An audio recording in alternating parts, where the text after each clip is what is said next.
치매 전문 유튜브 채널 똑똑. 안녕하세요. 치매 전문 유튜브 채널 똑똑의 주치의 정답 정혜진입니다. 오늘은 어르신이 치매에 진단이 됐다면 그 가족들과 혹은 이웃들 그리고 당사자는 어떤 준비를 해야 하는지, 그리고 앞으로 어떤 일들이 우리에게 벌어질지에 대해서 좀 알아보는 시간을 갖도록 하겠습니다. 우선 우리의 부모님이나 혹은 배우자가 치매에 진단이 됐다면 제일 먼저 첫 번째로 저희가 해야 할 것은 돌봄에 대한 계획을 짜는 것입니다. 치매는 다른 만성질환과 다르게 병원을 규칙적으로 다닌다고만 해서 케어가 되는 것이 아니라 환자뿐만 아니라 그 가족, 그리고 때로는 그 이웃들, 그리고 여러 가지 사회적인 시설들이 총동원되어서 돌봄을 해야 되는 질병이기 때문에 돌봄 계획을 짜는 것이 매우 중요한데요. 가족분들이 초반에 어르신이나 배우자가 치매에 진단되었을 때 돌봄 계획을 짜는 데 있어서 많이 하는 실수들이 있습니다. 가장 많이 하는 실수는 배우자가 치매에 진단이 되었을 때 진단되지 않는 배우자분이 그 돌봄을 독박 쓰는 경우입니다. 그래서 할아버지가 진단이 되면 할머니가, 혹은 할머니가 진단되면 할아버지가 그 돌봄을 24시간 동안 매달려서 하는 경우가 많은데, 치매의 돌봄이라는 것은 어느 한 사람이 24시간 매달려서 할 수 있는 것이 절대 아닙니다. 가족분들은 치매에 진단된 식구가 한 명 생겼을 때 어떻게 우리가 교대를 하면서 어르신을 돌볼 것인지에 대한 결정을 하셔야 합니다. 무조건 교대로 여러 명이 분담을 해서 돌봄 계획을 짜셔야 합니다. 다들 몇 년 정도 좀 이렇게 하면 되지 않을까라고 생각을 하시는데, 치매의 돌봄이라는 건 생각보다 장기전이 됩니다. 그리고 이 돌봄 계획을 짤 때 주의하실 점은, 초반에는 이제 되게 열정적으로 어르신을 돌보기 위해서 어떤 완벽한 케어를 제공하기 위해서 노력하는 분들도 계시는데, 완벽한 케어라는 것은 없습니다. 어르신의 증상에 따라, 그리고 가족들의 여건에 따라서 맞추어서 그것을 잘 조율하면 되기 때문에 그런 완벽함에 대한 욕심, 그리고 어르신을 최선을 다해야 한다라는 그런 강박은 좀 최대한 내려놓고 시작을 하셔야 오랜 기간 동안 지속적으로 갈등 없이 케어를 할 수가 있습니다. 두 번째는 치매라는 질환에 대해서 좀 이해를 하셔야 합니다. 치매라는 것을 저희가 그냥 단순히 기억을 깜빡깜빡한다라고만 알고 계시는 경우가 있는데, 초반에는 기억의 문제로 시작이 될 수는 있지만 시간이 지나면서 여러 가지 인지 기능, 사물이나 사람이나 혹은 공간이나 여러 가지 시간이나 계절이나 이런 것에 대한 인지 기능 자체가 점점 나빠지는 질환입니다. 그래서 이 질환의 경과에 대해서 점점 이해를 하는 것이 필요한데요. 초반에 어르신들이 기억력만 약간 깜빡깜빡하는 정도의 보호자분들이 안타까운 마음에 기억이 안 나? 왜 이거를 잘 몰라? 아유, 엄마 왜 이래? 이렇게 얘기하는 경우를 많이 보는데요. 왜 이거를 기억하지 못하냐고 어르신이 기억해내지 못하는 부분을 지적하거나 좀 빨리 기억을 해내라고 닥달하는 행동들은 어르신의 상태를 불안하거나 화가 나거나 혹은 더 우울하게 만들 수 있습니다. 치매 어르신이 인지 기능이나 기억력이 떨어지기는 해도 감정 상태는 매우 안정적으로 케어가 돼야 되기 때문에 그 감정 상태가 흔들리지 않도록 좀 잘 돌보셔야 되는데요. 그래서 저희가 치매 어르신에게 하면 안 되는 금기어들이 있습니다. 왜 이걸 몰라? 혹은 기억 안 나? 라든지, 왜 그래 도대체? 이런 식으로 어르신의 현재 상태를 비난하는 혹은 지적하는 투의 말투는 어르신의 상태에 전혀 도움이 되지 않는다는 것 꼭 명심하셨으면 좋겠습니다.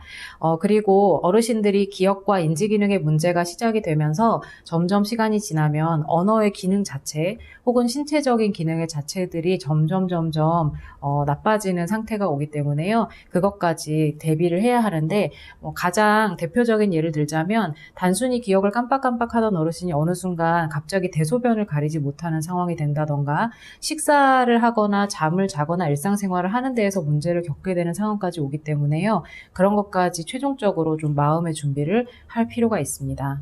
그리고 세 번째는 치매 어르신들을 돌볼 때 무엇보다도 중요한 것은 어르신들의 감정 상태를 잘 이해하고 돌보아야 한다는 점입니다. 어르신들이 막상 지금 가족들이 하는 말들을 이해를 쏙쏙쏙 하지는 못해도 사람들의 표정을 보거나 행동을 보면서 아, 지금 나를 굉장히 거부하고 있구나, 나에게 굉장히 적대적이구나 라는 것들을 이해할 수는 있습니다. 아주 본능적으로 그걸 감정적으로 이해할 수 있기 때문에 나의 말이나 나의 행동들이 어르신에게 상처가 되고 그것이 부정적인 결과를 가져올 수 있다는 걸 좀 명심하셔야 되는데요. 사실 치매 어르신이랑 같이 살다 보면 나도 모르는 사이에 자꾸 짜증이 나거나 공격적인 행동을 취하게 되거나 혹은 나도 모르게 어르신을 너무 아이 취급을 하면서 잘했어요, 잘했어요, 이거 먹었어요, 이렇게 좀 하는 경향이 생기는데요. 그것은 어르신들의 질환의 경과에 대한 이해를 조금 더 함으로써 내 스스로 돌볼 때의 자세를 좀 통제할 수 있지 않을까 그렇게 생각을 합니다. 어르신이 당장은 오늘 나랑 같이 얘기한 것, 나랑 같이 먹은 것들을 기억을 하지 못한다 하더라도 가족들이 함께 식사를 하거나 외출을 하거나 하는 것들이 어르신의 감정 상태에 매우 긍정적인 효과를 준다고 합니다. 또 어르신 역시 그 감정 상태가 평안하게 오랫동안 지내는 것이 치매의 궁극적인 돌봄의 목표이기 때문에 가족분들이 번갈아 가면서 자주자주 어르신들을 돌볼 수 있다면 가장 좋은 효과를 볼 수 있지 않을까 생각을 합니다. 네 번째는 막상 우리 가족이 아니고 이웃에 치매 어르신이 계실 수도 있는데요. 보통 치매라고 하면 좀 걸리고 싶지 않은 질환, 우리 가족만큼은 좀 피해갔으면 하는 그런 질환이다 보니까 치매라는 질환 자체에 대한 부정적인 인식도 있어서 이웃 중에 누가 치매가 있다고 하면 옆집 어르신 이번에 치매에 걸렸대 라고 하면서 이렇게 쑥덕거리는 것도 많이 보는데요. 사실은 치매라는 게 나의 가족, 혹은 언젠가는 나의 일이 될 수도 있기 때문에 그런 마음으로 가까운 곳에 계시는 치매 어르신에 대해서 좀 관심을 가지고 돌봄에 간접적으로라도 참여를 하실 수 있다면 좋을 것 같습니다. 우리 가족이 아니기 때문에 막상 돌봄에 적극적으로 참여를 할 수는 없겠지만 예를 들어서 어르신이 배회를 하면 전화를 좀 달라든지 어떤 상황에서는 어떻게 연락을 달라든지 하는 것들을 그 해당 가족과 함께 좀 미리 얘기를 해둘 수 있다면 훨씬 그 가족들에게 도움이 되지 않을까 그렇게 생각을 합니다. 치매는 절대로 혼자서 24시간 어르신을 돌보면서 감당할 수가 없습니다. 최대한 많은 식구들이 최대한 많은 자원을 활용해서 다 같이 힘들이지 않게 치매에 대한 상황을 잘 이해하면서 돌본다면 어르신들이 오랫동안 좀 편안한 상태에서 지낼 수 있지 않을까 그렇게 생각을 합니다. 치매의 진단을 받았을 때 어떻게 할 것인가 시리즈로 두 번째 시간을 준비했습니다. 치매의 진단을 받았을 때 막상 치매 진단이 된 환자, 당사자에게 어떻게 이것을 알려줄 것인지 말 것인지에 대해서 좀 얘기를 나눠보려고 하는데요.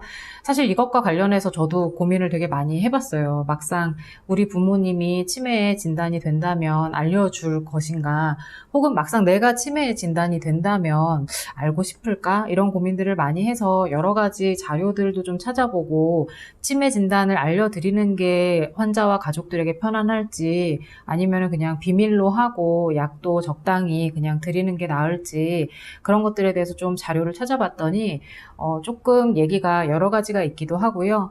본인이 원하면 알려줘라 혹은 본인이 원하지 않으면 알리지 않는 것도 괜찮다라고 하지만 아주 초기에 경도인지 장애가 아닌 이상 치매라는 것 자체를 이해하지 못하실 수도 있고 혹은 치매라는 진단에 대해서 내가 지금 알고 싶다 알고 싶지 않다라는 표현 자체를 적극적으로 못하는 상태이실 수도 있습니다. 그래서 여러 가지 상황에 대해서 그냥 좀 이건 자유롭게 가능성을 다 가지고 좀 얘기를 나눠보려고 합니다. 우선 막상 제가 치매 진단을 받았다면 어떻게 할지에 대해서 알고 싶을지 알고 싶지 않을지에 대해서 좀 생각을 해봤는데요. 막상 저라면 좀 알고 싶을 것 같다라는 생각이 들었는데 그렇다면 조건은 반드시 아주 초기에 아주 경도인지 장애일 때 진단을 받아야지만 저도 스스로 좀 그것을 이해할 수 있는 인지 능력이 있지 않을까 그렇게 생각을 했습니다. 그래서 그전에는 사실 그렇게 생각해 본 적은 없었는데 나도 60세가 넘어 넘어가면 치매안심센터에서 정기적으로 MMSE 체크를 좀 받아야 되겠구나. 그렇게 해서 인지장애가 나타나는 순간 바로 그냥 그것을 알 수 있게 하지 않으면 어느 순간 나도 인지하지 못하는 새에 치매 진단을 받는 수도 있겠다라는 생각이 들었어요. 그래서 이걸 보고 계시는 여러분들도 애초에 어느 정도 60세 이상의 나이가 되면 정기적으로 그냥 방문을 해서 체크를 받아보시는 게 어떨까. 그것이 아예 연중 행사처럼 습관처럼 그냥 받아들여지면 어느 순간 꼭 검사가 필요할 때 막상 이게 습관이 되지 않았던 분들은 검사를 거부하거나 병원에 가는 것 자체를 되게 힘들어 하시는데 그 과정에서 훨씬 수월하게 진행을 할 수 있지 않을까 그렇게 생각을 해봤습니다. 만약에 그런 과정 없이 어느 정도 진행이 된 상태에서 치매 진단이 됐다면 사실 저는 개인적으로 알고 싶지 않을 것 같더라고요. 그냥 치매에 걸린 저만의 세계에 빠져서 사는 것도 괜찮지 않을까. 대신 조건은 가족들하고는 같이 살지 않았으면 좋겠습니다. 그 상황에서는 좀 제가 따로 저만의 세계를 좀 확보할 수 있는 좋은 데이케어나 요양원을 통해서 좀 돌봄을 받는 게 지금 생각으로는 좀 편안하지 않을까 그렇게 생각을 해봤습니다. 치매라는 단어 자체에서 오는 거부감이 있어요. 치매는 굉장히 부정적인 질환이라는 인식이 되어 있기 때문에 내가 기억력이 좀 예전 같지 않아랑 치매에 걸렸어랑은 너무 다른 얘기가 되는 거예요.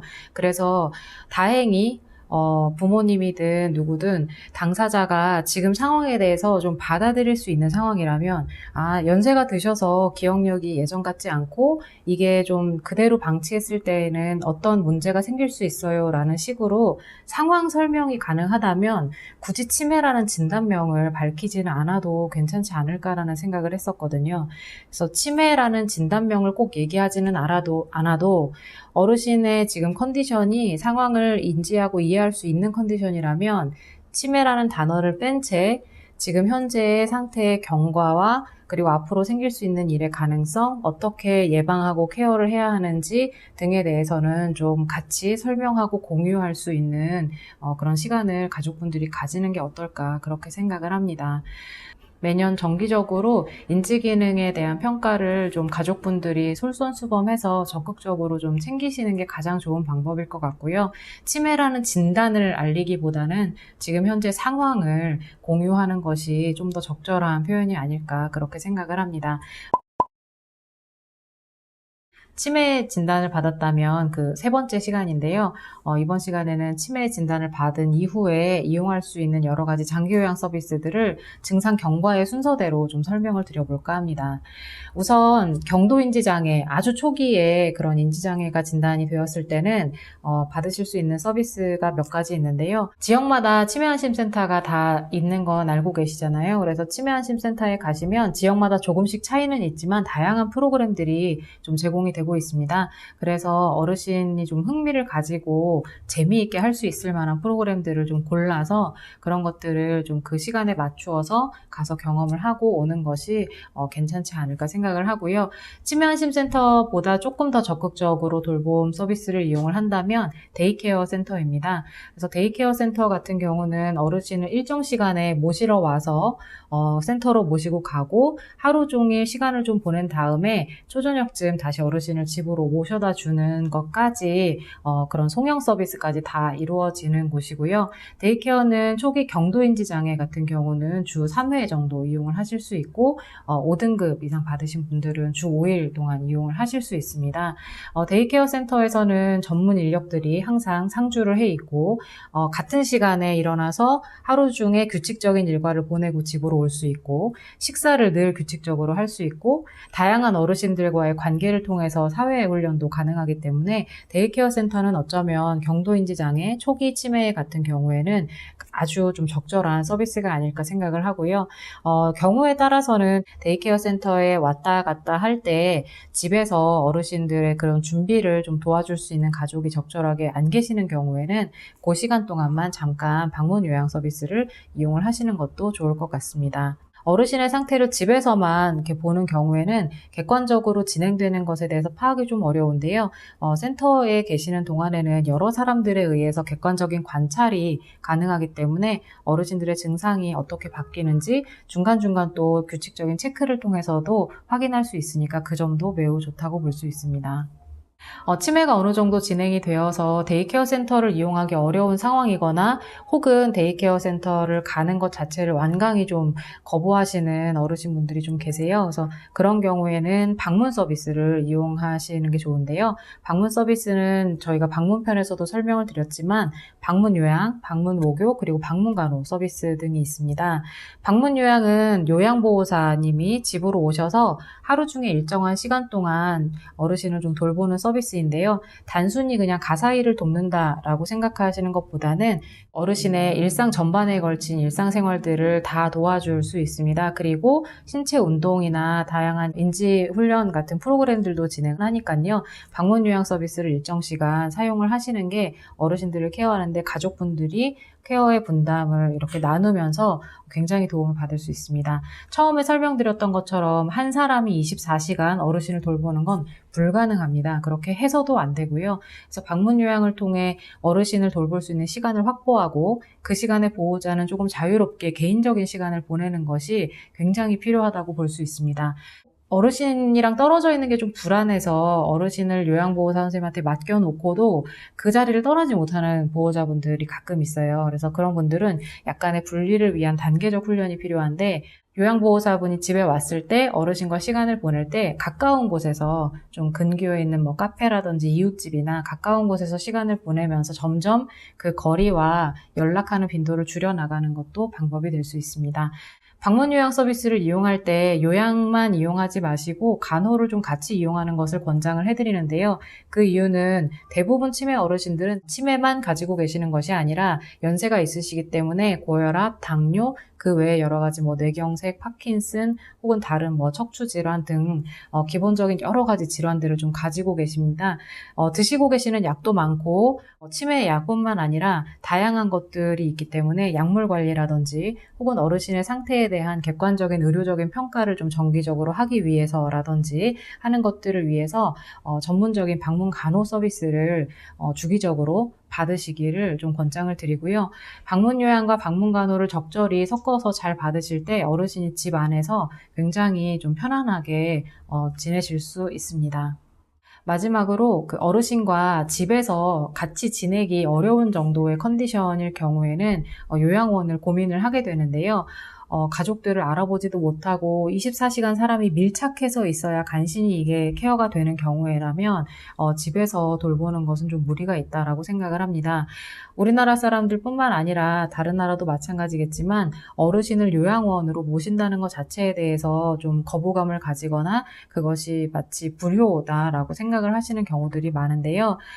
데이케어 센터 그리고 방문 서비스, 요양원 전부 다 돌봄을 전문적으로 하는 분들이 계시는 곳입니다. 그러니까 혼자서는 절대 둘 수 없는 상황이 된다면 그때는 요양원으로 모시는 것을 좀 고려를 해봐야 할 것 같습니다. 오늘은 그 세 편에 이어서 치매에 진단이 되었을 때 가족들은 어떤 마음가짐을 가져야 하는지, 그리고 환자한테는 어떻게 알릴지, 그리고 치매에 걸렸을 때 이용할 수 있는 서비스들은 어떤 게 있을지 좀 포괄적으로 알아봤는데요. 가장 중요한 것은 치매에 걸린 당사자 외에 여러 주변에 있는 사람들이 좀 삶의 많은 부분이 바뀌게 됩니다. 그래서 그 부분을 좀 각오하고 수용하고 어떻게 해야 할지의 전략을 다 같이 짤 수 있다면 치매 어르신이 좀 안정적으로 편안한 상태에서 오래 지내실 수 있지 않을까 그렇게 생각을 합니다. 지금까지 치매 전문 유튜브 채널 똑똑의 주치 정답 정혜진이었습니다. 감사합니다.